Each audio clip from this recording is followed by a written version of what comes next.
喂，早晨啊，咁多位24 family 啊，係呢排講開心，Charles family 啊，一講旅行旅遊就好開心因為啦。呢排咧，我哋成日咧有啲 topic 咧都講旅行嘅，咁今日咧都少少個個都話飛出去，係個個都話飛出去，我哋翻嚟啦。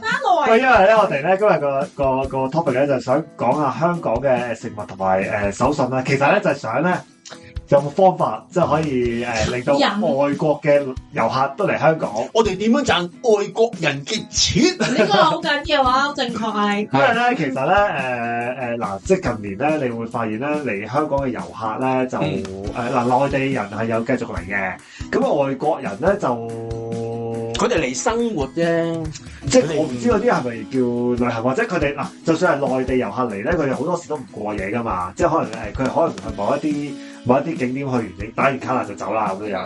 咁我唔知外國遊客可能佢真係會過夜啦，但係我唔知個時間會唔會都短咗。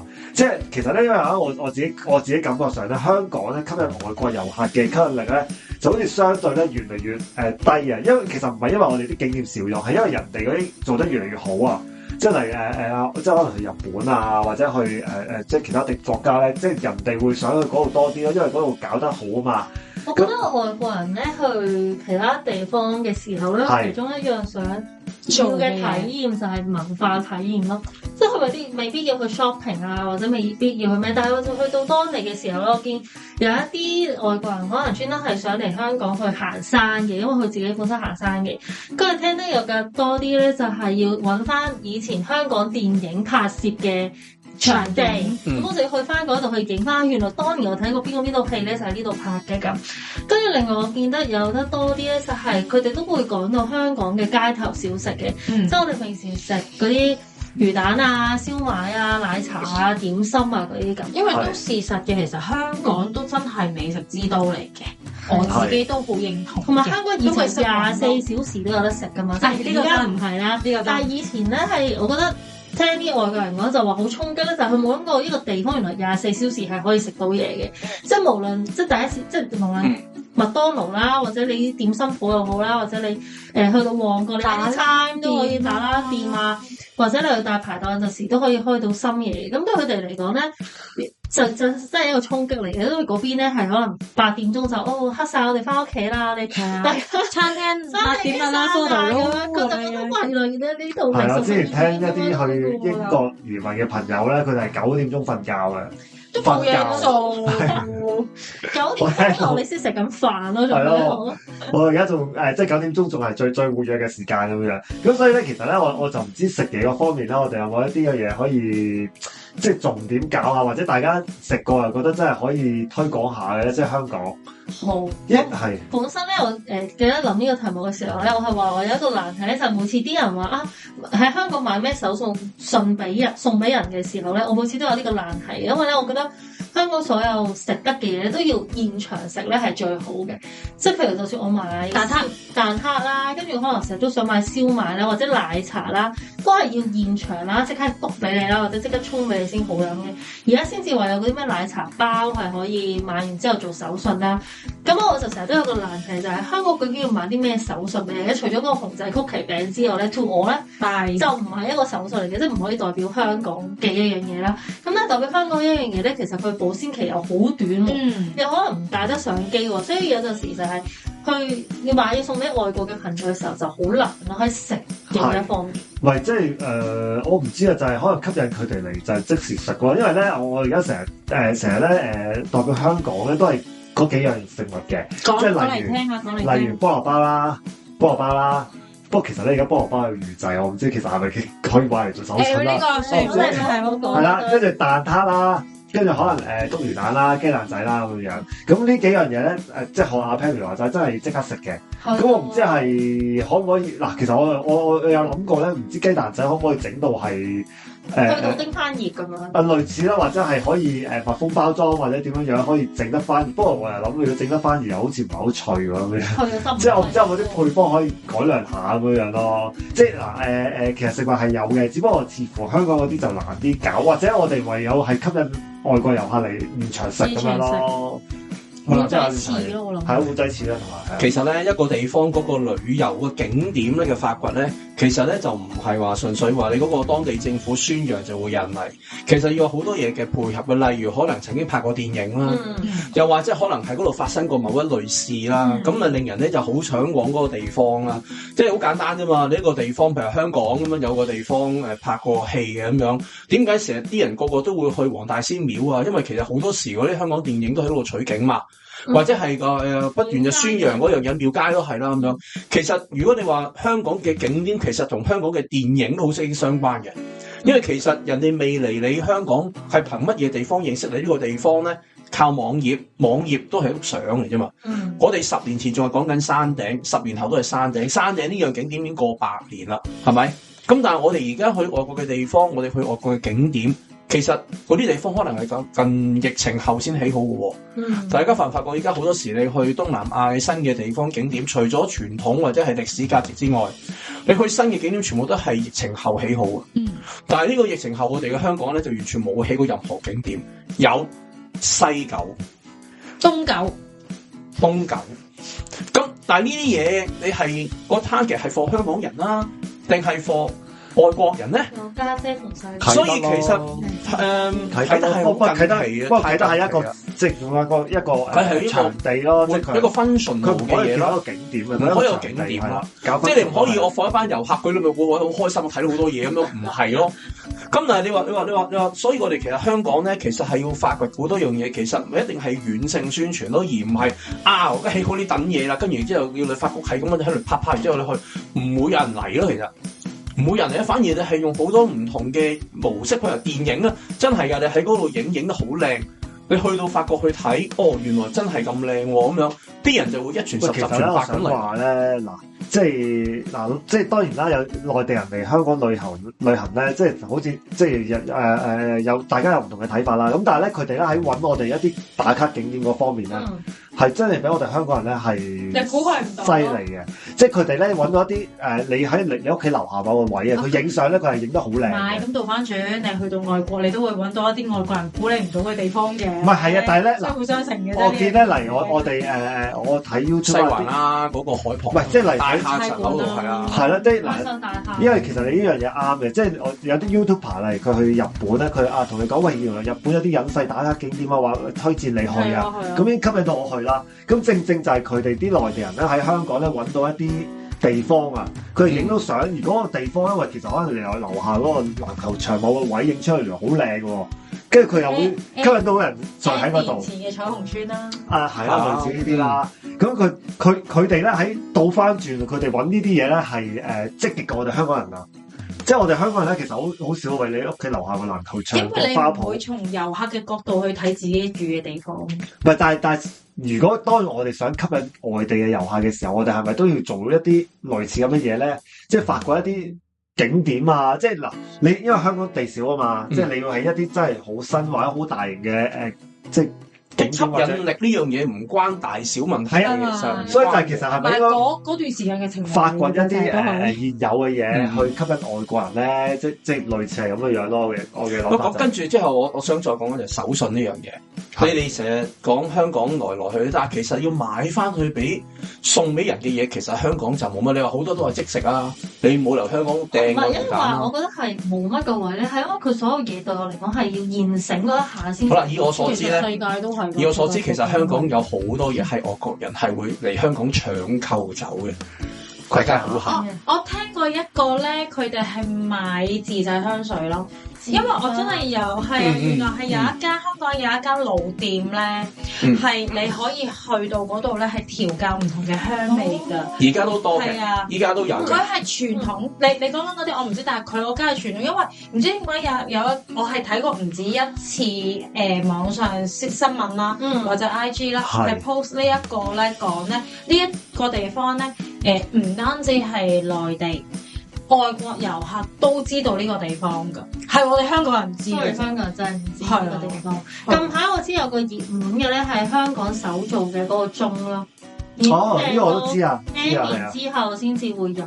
係啊，嗰啲嗰個有個名啊，我唔記得叫咩，即係佢哋係嗰間買斷市㗎嘛，嗰個鐘係其實咧嗰個鐘咧係真係好傳統，就係真係睇時間嘅啫，淨得時間㗎咋。係啊，但係咧佢咧就係點解嗰個 pattern 咧就係好鬼60年代咁樣嘅，搭嗰啲鐘。佢係真係做嘅，即係佢唔係特登懷舊喎，佢係做咗幾十年都係做嗰隻鐘，係啦，咁啊就人手做嘅，不過呢個香港人都知嘅，有好多香港人去買。咁啊，即係暫時你哋未諗到個名啊，我或者可以將佢放落去我哋嘅 YouTube 下邊啦，俾人哋去睇翻啦。嗱，其實你哋知唔知道咧？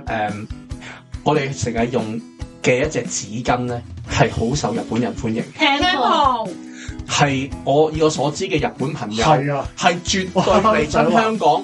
唔該，你離開幫我買，一定要買，仲要大量買，因為嗱，日本其實都有 Tempo， 不過係好少同埋好貴，所以其實佢哋因為點解咧？嗱，其實咧，大家都去過日本啦，係咪？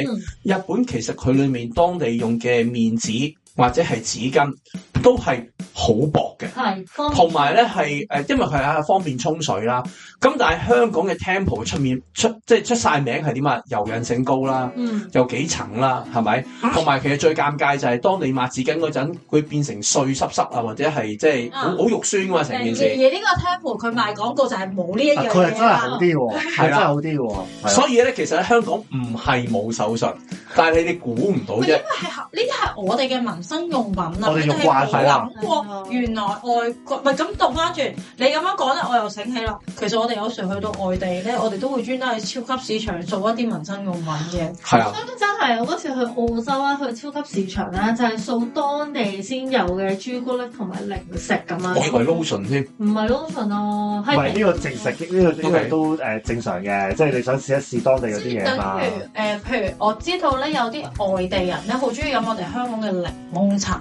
維他檸檬茶係啊，佢哋都會係即係個手信去買翻去。因為咧，其實咧，我就係上年咧去大阪旅行啊，即係去世博啊嘛。咁我就探一個移咗民嘅朋友啊，佢都係千叮萬囑，喂，你一定要買原味嗰隻 Tempo，一定要買呢啲，你要準原味，唔好話得幾多就幾多。係嗰啲係真係。咁我同佢交換咧，就叫佢喺日本度買飲桶俾我。明白，時間我啲飲到噶啦咁樣。咁所以咧，其實係啊，其實你呢個真係一言驚醒夢中人，即係要去翻民生多少。因為咧，因為啲即係紙巾咧，香港嘅質素咧，真係數一數二。即係咧，我喺其他地方咧，嗰啲紙巾咧唔係薄就係易碎。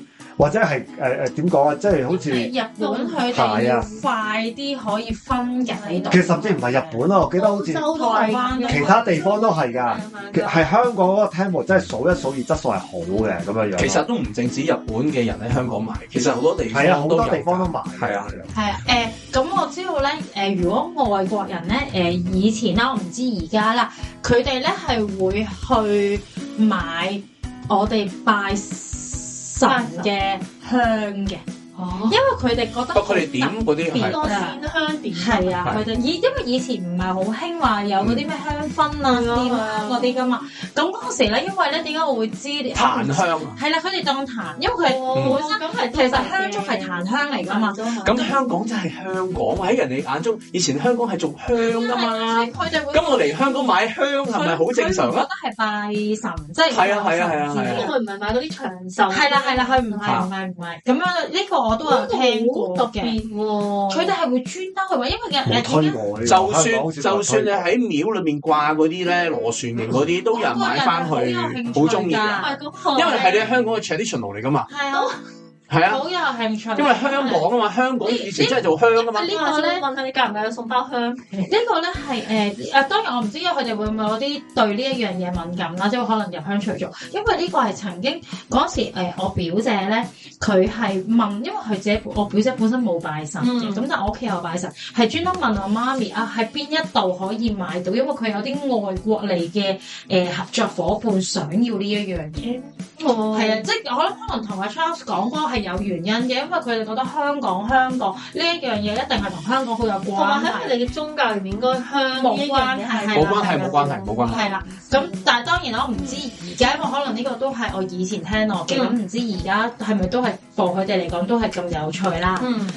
公仔麵啦，我聽我過。啱啱都想講，就係咧杯麵咧，有人咧評咧香港嗰隻味道杯麵咧，嗰個我唔記得咩味嘅，嗰個係咪海鮮味啊？藍色嗰個啊嘛，係啊，就係話咧，定係佢係香辣海鮮定係普通海鮮？我唔記得咗香辣有全球排名嘅。係啦，就有一隻全球排名嘅最好食杯麵係香港品牌嘅，就係合味道某一隻，我唔記得咗係邊隻海鮮麵？唔知係邊隻海鮮味，佢係好有人排咗個全世界最好食嘅杯麵咯。係，但係我講翻個小道消息俾大家知咧，你知唔知道喺邊度可以買到 Made in Hong Kong 嘅合味道杯麵咧？喺邊度？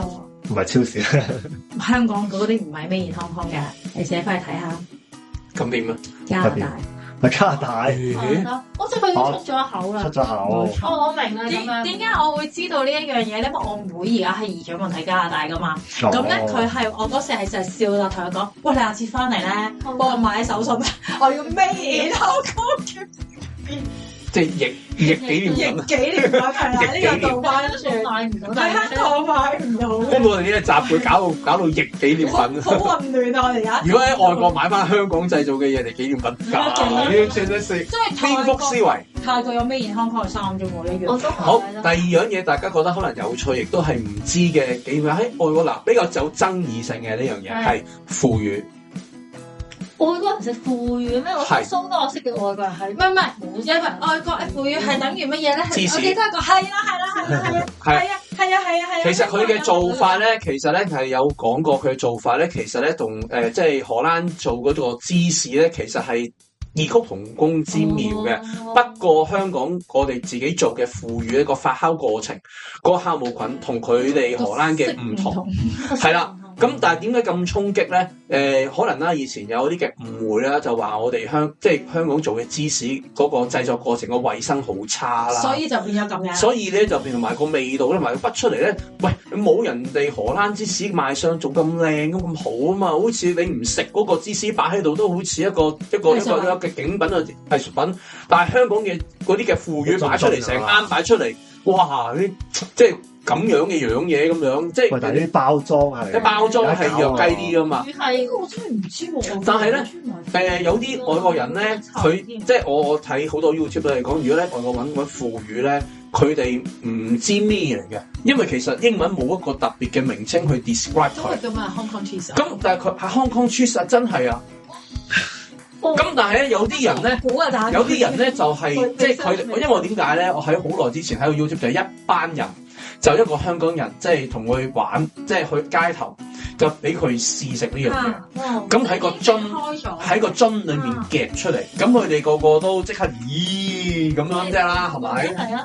咁佢咧就揾一個 crackers， 即係一個係啦 Weber 餅，就搽少少上去，然後叫佢試下咬。咁當然啦，即係好似而家咁，我叫你食炸曱甴咁樣啦，即係佢講哇聞落去又唔好味，但係一食咗落之後咧，就好似睇卡通片咧，食神食到嘢之後，哇咁啊！佢好驚奇。嗰啲仲要再誇張啲㗎嘛？係再誇張啲。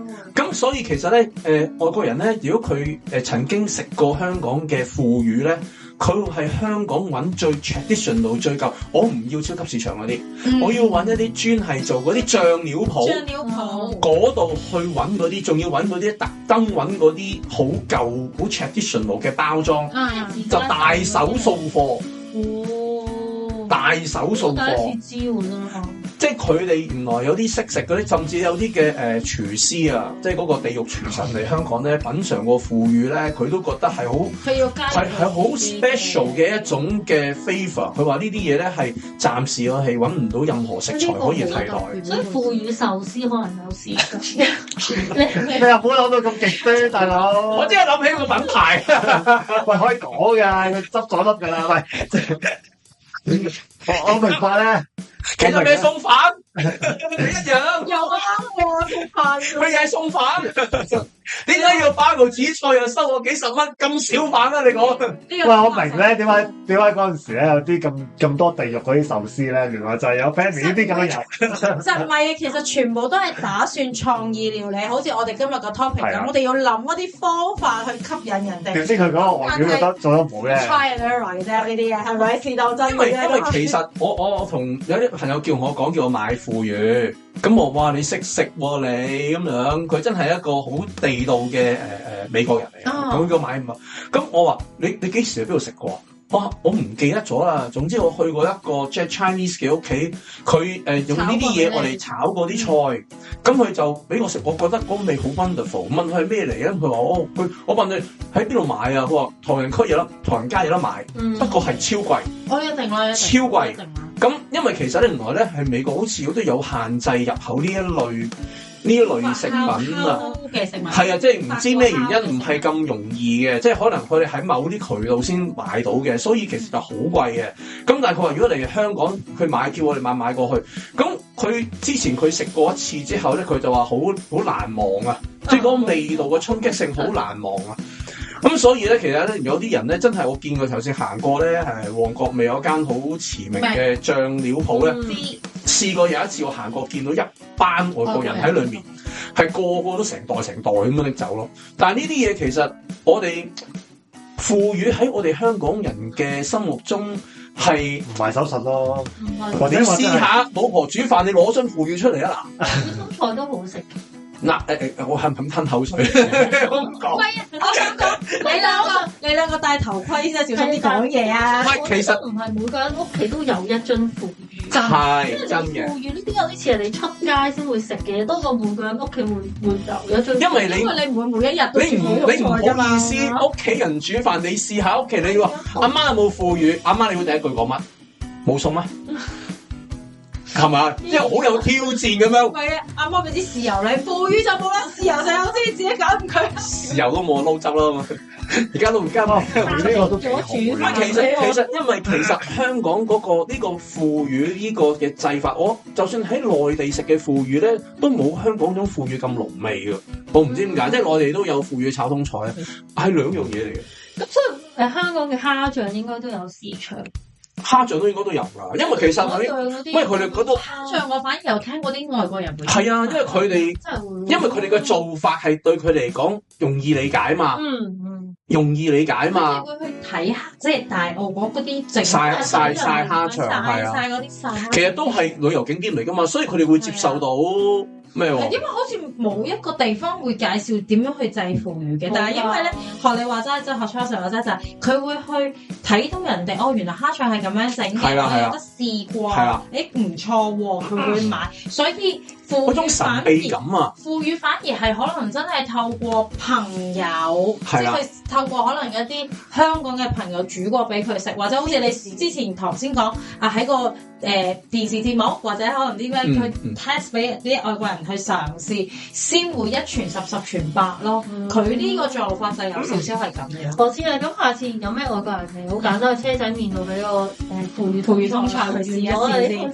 不過我覺得可能係使唔需要啲系統性推廣啊？唔係呢樣嘢其實係好爭議，因為其實腐乳嘅味都唔係個個 buy 嘅。係嘅。唔係，即係可能就係要，可能我唔知啊，即係係咪喺 YouTube 嗰度教一啲外國人，腐乳其實可以咁樣食啊，咁樣食啊，即係佢哋唔知咩嚟。唔係㗎，佢哋自己地下地，佢哋已經有。因為一個最大嘅問題就係腐乳你好難做個營養標籤啊。呢個就因為佢製造嘅過程係即係唔係經過咩廠房啊，好 standard 咁做出嚟㗎嘛，所以其實係比較難搞啲嘅。即係佢唔同個紙巾，係啊，唔同個紙巾，係好合理咯。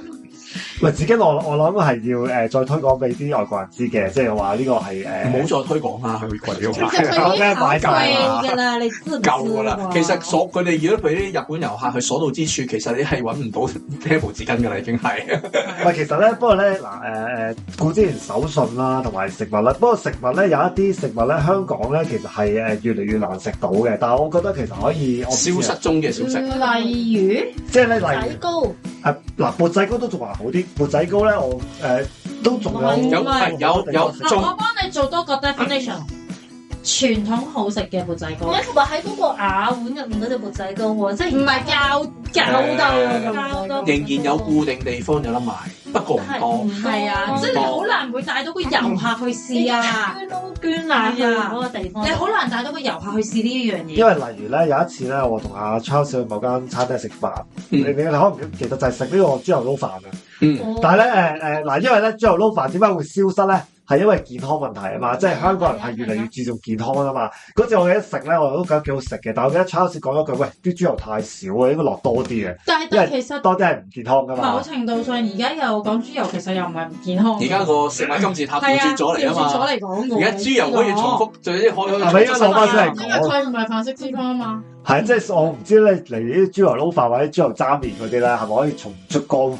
好似都有喎，少咗好多啦，但係有嘅嘅舊味道嘅嗰啲餐廳就會有豬肉撈飯。係，但係我見到咧就唔係一個嗱，以前我估以前嗰個年代啦，係講一個普通嘅餐廳都一定會有噶嘛。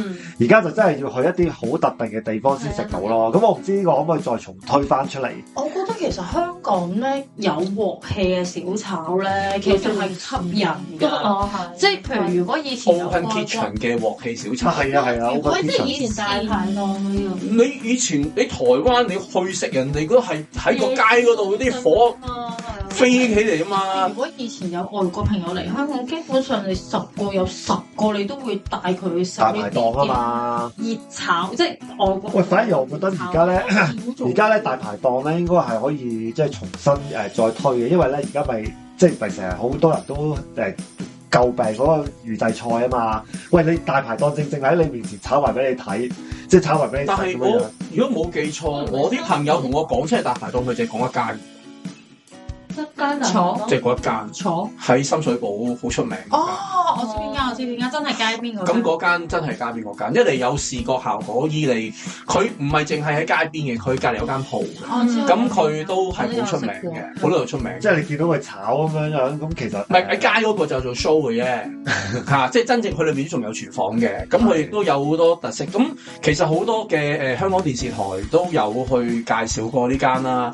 其實我覺得呢啲先係。即係你講真係一個特色菜咯，因為香港個嘅 sell 就係鑊氣啊嘛。咁當你全部變晒唔係有鑊或者電子或者咩唔係人手炒嗰啲機械炒，係而家炒飯或者係炒飯好食啲嘛？有啲人話，有啲人咁講啦，均衡啲啊嘛。炒飯機械，即係所以其實我點解有陣時啲人講大排檔咧，好多炒飯機佢哋我個美國朋友都話啦，我要去邊間度食呢一度，有一日我要去呢間度食，去深水埗增輝咁啊，唔一定要食咁樣。我話嚇點解要啊？我話係啊，好出名㗎，個個話香港大排檔差唔多都係講呢間㗎啦。咁真係香港大排檔真係咁佢真係走過去，咁我亦都係第一次，因為同佢去，我先去食過第一次。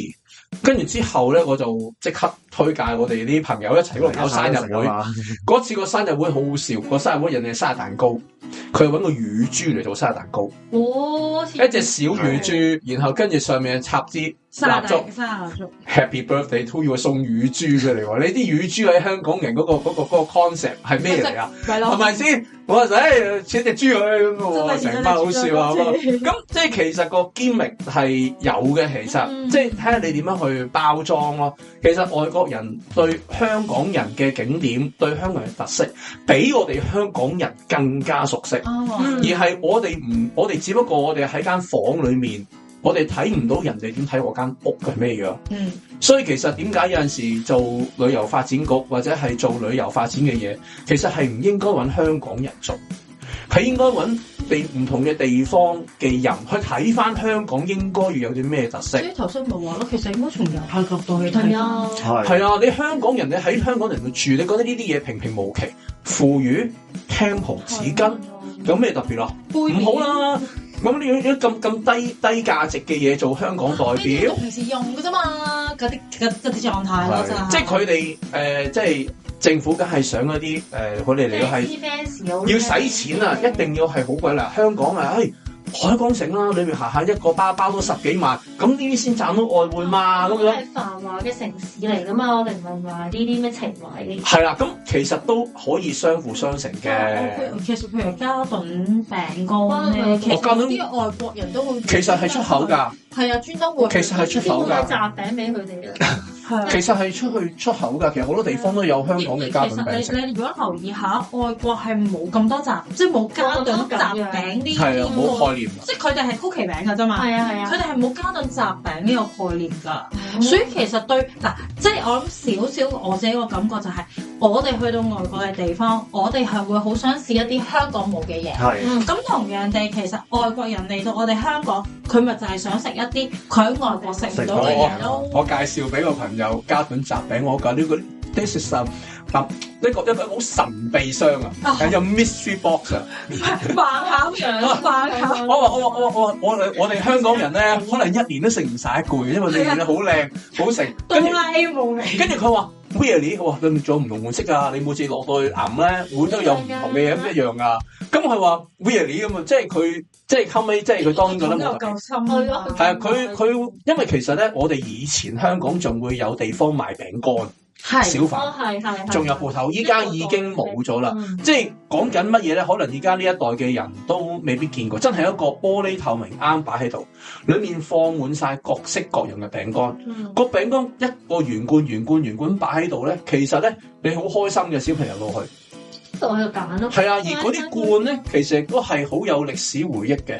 咁其實嗰啲罐其實都可以即係再以前我哋細個嗰陣咧，就係即係長輩獎勵我哋咧，就例如嗱，我唔知大家有冇見咩叫煙仔餅，即係好似大約手指長嘅一種餅。係手指餅。咁啊，以前咧好得意嘅就係以前咧啲老人家就話你乖好啦，嗱你伸隻手入去，一隻手揦，你揦到幾多你就幾多啦咁樣。即係其實呢個係一個童年回憶嚟嘅，可能即係講緊4字頭5字頭嗰啲人先會有咁嘅記憶啦，咁咁但係其實呢啲嘢喺外國人嚟講，其實就係想揾呢啲嘢，佢就想揾你香港以前生活嘅嘢去睇呢啲嘢。所以外國人咧有啲會專登去揾我哋啲涼果啊。係啊，即係陳皮啊，咩華梅叫佢試馬屎藤啊呢樣嘢啊，好貴㗎。呢啲就咁樣，因為嗱頭先 Perry 你講緊啊嘛。譬如佢哋雞翅藤嗰啲咧要現食啊嘛，但係譬如你華梅呢啲涼果咧，就真係一啲小手信嚟嘅，對於外國人嚟講。唔係，我覺得有啲節目就係將香港嘅涼果小食作一個 challenge 啊嘛。係啊，叫佢試啊嘛。就試，因為其實對佢哋嚟講咪就係咩佛手果，哇！食完之後個個面晒面或者八仙果呢啲係。唔係咁咧，即係香港嗰啲小食同手信，因為咧其實咧好多人咧成日話咧唔知推廣啲咩香港做香港手信咁樣，其實價值太低啫，所以佢哋唔睇入眼啫。但係所以其實我哋頭先傾下咧，其實都有唔少嘢係可以發掘嘅，同埋都即係有啲其實外國人自己本身已經發掘咗，係啊，我哋冇成冇推嘅，係啊。咁啊，即係睇下我唔知大家會唔會可以即係大家再進行推廣啦。希望吸引多啲外國遊客。聽眾，如果你諗起或者諗到啲咩香港嘅特色食物，你覺得都可以推廣嘅話，都留言。佢有啲咩特別嘅有覺得香港係手信，而人哋又覺得好有興趣，都可以即係或者你嘅外國朋友係好中意嘅。係啊，嗰日估都估唔到嗰啲咧。係咁，今日時間差唔多同大家講聲，拜拜。